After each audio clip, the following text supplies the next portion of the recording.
I want to ask you to raise your hand nice and high if you ever have to do things that you don't want to do. I know my hand would be like raised like super, super, super high up.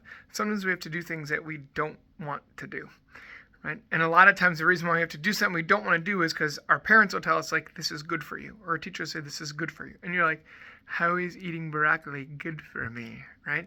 There's some things that are really, really tough. Another example that I'll give is like when we're sick and there's medicine that we have to take. And we're like, this stuff tastes terrible. It tastes terrible.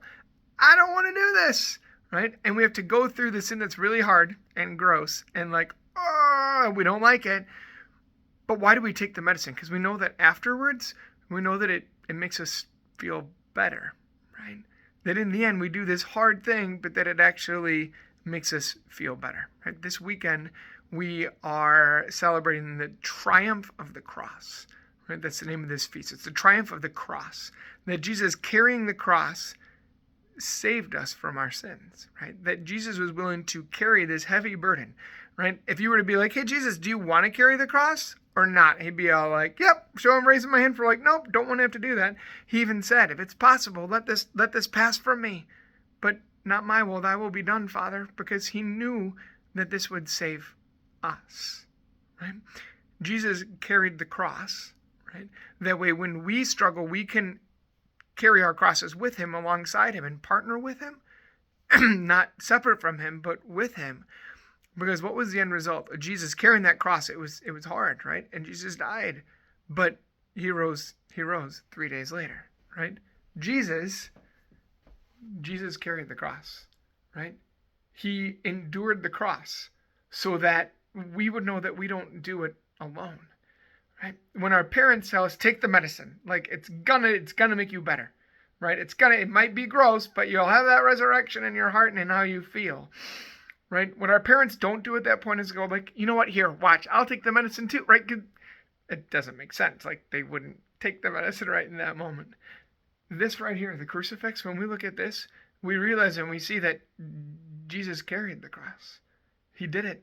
He gave us the example of showing us that when we do hard things, it's like, do you want to do that? Like, raise your hand if you don't want to do that. Yeah, raising my hand. Jesus raised up both of his hands, holding up himself up on that cross, even though it was so painful, because he knew that by him doing this, that he would make it that our crosses don't just represent suffering, but that they actually represent life.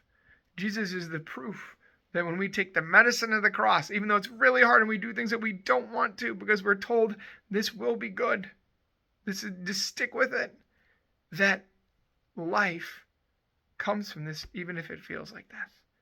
So when your parents are like, I need you to do this, right? Or when through just our faith we learn like, yeah, this is something that we have to do, we got to do it. Why? Because it's going to be good for us and we have to trust that. But you don't have to take my word for it. You don't have to take your parents' words for it. Take Jesus' words for it. Because he went through it. He carried the cross. And life was at the end of that journey. He wants for us to experience that life too. So be not afraid to carry your cross. Go to Jesus. Talk to Jesus when you have to do something hard and say, Jesus, I know you carried your cross and you didn't give up. Even though you fell, you got back up. Give me the courage and the strength. Give me what I need to be able to also carry my cross with strength, so that I can have that life that you came to give us. See you this Sunday. God bless you.